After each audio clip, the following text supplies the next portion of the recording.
Hello students, आज हम class 10th का चैप्टर 4 जो है क्वाड्रेटिक इक्वेशन, इस चैप्टर को डिस्कस करेंगे। क्वाड्रेटिक इक्वेशन होती क्या है, क्वाड्रेटिक इक्वेशन को सॉल्व कैसे करते हैं, ये तो इस चैप्टर में हमको क्वाड्रेटिक इक्वेशन के बारे में जानना है। तो पहले क्वाड्रेटिक इक्वेशन को सॉल्व करने से पहले हम जान लेंगे क्वाड्रेटिक इक्वेशन होती क्या है। क्वाड्रेटिक इक्वेशन होती क्या है, तो क्वाड्रेटिक इक्वेशन से पहले हमने छोटी क्लास में कुछ टर्म्स के बारे में होगा पढ़ा, जैसे पॉलिनोमियल क्या होता है, पॉलिनोमियल क्या होता है एक टर्म ये, दूसरा टर्म्स क्या होते हैं, वेरिएबल क्या होता है, कांस्टेंट क्या होता है। एक बार थोड़ा सा फिर से रिपीट कर लेंगे।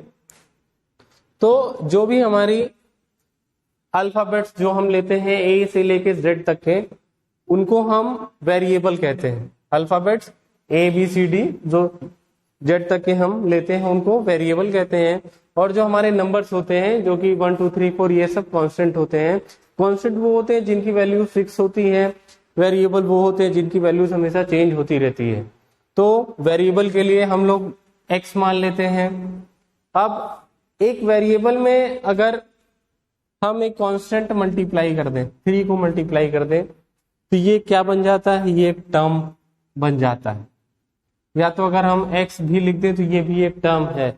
यहाँ पे x क्या है, वेरिएबल है, और ये एक टर्म है। अगर टर्म को, दो टर्म को किसी प्लस की साइन से, माइनस की साइन से, डिवीजन, सब्सट्रैक्शन, मल्टीप्लिकेशन से अगर हम दो टर्म्स को ज्वाइन करते हैं तब हमको क्या मिलता है, मतलब एक पॉलिनोमियल मिलता है। पॉलिनोमियल क्या होता है, ऐसे टर्म्स अगर एक होता है तो वो एक टर्म होता है। अगर कई टर्म्स को, जैसे एक टर्म हो गया 2x और एक हो गया 2x स्क्वायर, यहाँ एक टर्म ये है, एक टर्म ये है, दोनों के बीच में प्लस की साइन है, तो ये दो टर्म यहाँ हो गए। जब एक टर्म होता है तो वो बाइनोमियल होता है। दो टर्म होते हैं, सॉरी एक टर्म जब होता है तो मोनोनोमियल होता है।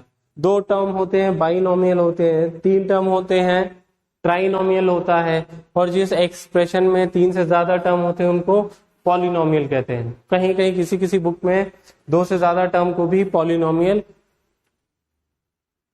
बोला जाता है। ये ऐसा बुक में दिया है तो आप लोग कंसिडर कर लेंगे। अगर 2 से ज्यादा भी टर्म है तो वो पॉलिनोमियल में आ जाएगा हमारा।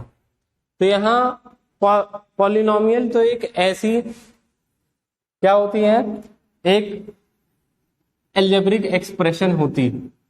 एल्जेब्रिक एक्सप्रेशन मान लो अगर हम लिखते हैं 2x + x + 1 = 0, ये भी एक क्या है, ये एक पॉलिनोमियल है जिसमें 3 टर्म है। ठीक, अब ये तो इसमें x की सबसे बड़ी पावर क्या है, 1 है।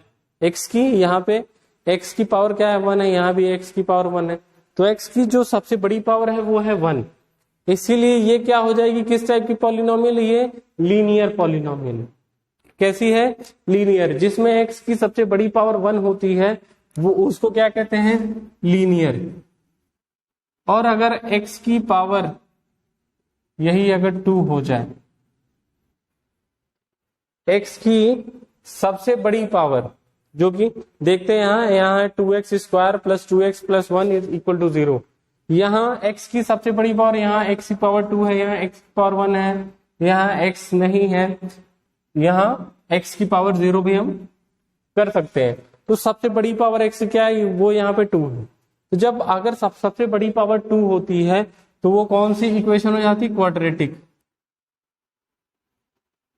क्वाड्रेटिक। और अगर यही सबसे बड़ी पावर हो जाती 3,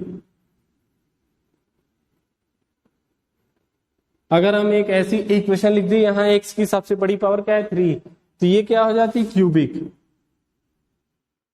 क्या हो जाती है, क्यूबिक। तो हमको यहाँ ना लीनियर के बारे में, लीनियर हम पहले ही पढ़ चुके हैं, जिसमें x की सबसे, जो कोई भी वेरिएबल होता है अगर उसकी सबसे जो बड़ी पावर है वो अगर 1 है एक्स की जगह कोई भी अगर वेरिएबल होगा उसके अगर उसकी सबसे बड़ी पावर 1 है तो वो लीनियर इक्वेशन होती है।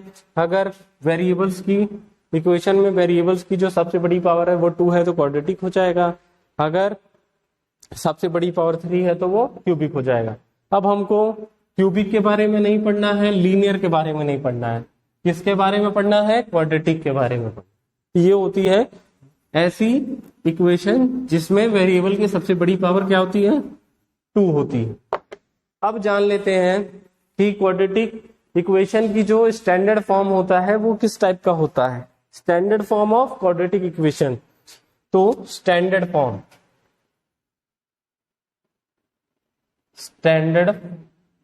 फॉर्म जो होता है क्वाड्रेटिक का वो होता है ax square plus bx plus c is equal to 0। और यहाँ पे a is not equal to 0 होना चाहिए। a जो है वो मतलब जो x स्क्वायर का कोफिशिएंट है वो 0 नहीं होना चाहिए, तभी हमारी वो एक क्वाड्रेटिक इक्वेशन होती है। एक जैसे अगर हम एक एग्जांपल ले लें, इसमें 2x square plus 3x plus 5 is equal to 0। अगर हम इसको कंपेयर करें स्टैंडर्ड फॉर्म से तो a की क्या वैल्यू हो जाएगी? 2 हो जाएगी। In the same way b की क्या वैल्यू हो जाएगी? b की वैल्यू 3 हो जाएगी, क्योंकि x स्क्वायर का यहाँ कोफिशिएंट है, यहाँ x स्क्वायर का कोफिशिएंट 2 है, तो x a की वैल्यू 2, यहाँ x का कोफिशिएंट 3 है तो यहाँ b की वैल्यू 3 हो जाएगी। यहाँ कांस्टेंट टर्म क्या है? 5 है तो c की वैल्यू 5 हो जाएगी। ठीक, a की वैल्यू जो हमारी है वो 0 नहीं होना चाहिए। अगर 0 हो जाएगी तो वो क्वाड्रेटिक इक्वेशन नहीं रहेगा। अब एक देख लेते हैं, ये तो हमारी एक क्वाड्रेटिक इक्वेशन थी। अब अगर कैसी इक्वेशन दी गई है तो हम उसको आइडेंटिफाई करेंगे कि वो क्वाड्रेटिक नहीं है। अगर यहाँ पे दिया है 2x plus 1 is equal to 0, इसको जब हम कंपेयर करते हैं तो x तो यहाँ है, x का कोफिशिएंट क्या हो जाएगा? 2, यहाँ 2 है तो b की क्या वैल्यू हो जाएगी? 2, और c की वैल्यू यहाँ से कांस्टेंट टर्म 1 है, लेकिन a कहाँ है? x स्क्वायर तो इसमें है ही नहीं। ठीक, तो इसीलिए ये क्या है? ये क्वाड्रेटिक इक्वेशन नहीं होगी।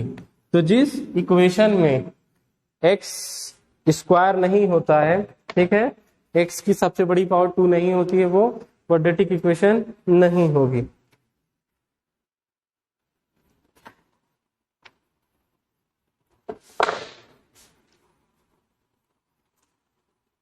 तो इसी बेस पे जो एक्सरसाइज 4.1 है इसको आप लोग सॉल्व कर लेंगे।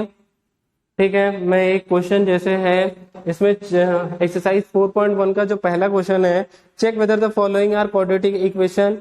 इसमें आपको जो फर्स्ट क्वेश्चन है उसको चेक करना है क्या ये क्वाड्रेटिक इक्वेशन है कि नहीं। तो अगर एक क्वेश्चन दिया है, मैं इसको इरेज कर दे रहा हूं पहले। First question is x plus 1 का whole square is equal to 2 multiply x minus 3। x plus 1 का होल स्क्वायर, तो a प्लस b का होल स्क्वायर क्या होता है? a square plus b square plus 2 into a into b, और इधर क्या हो जाएगा? ये 2 मल्टीप्लाई हो जाएगा तो जाएगा 2x और 2 3 6। देखते हैं, x स्क्वायर प्लस 1 का स्क्वायर 1, 2 1 2 तो जाएगा plus 2x equal to 2x minus 6।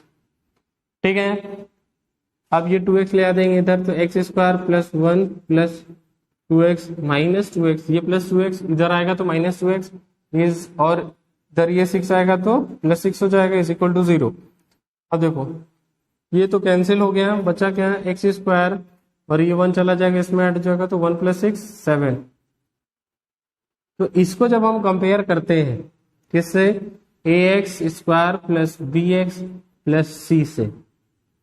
ठीक, तो यहाँ a की वैल्यू क्या हो जाएगी? x स्क्वायर का कोफिशिएंट यहाँ कुछ नहीं है, तो यहाँ जब कुछ कोई नंबर नहीं है तो इसका 1 हो जाएगा, तो a की वैल्यू क्या हो जाएगी?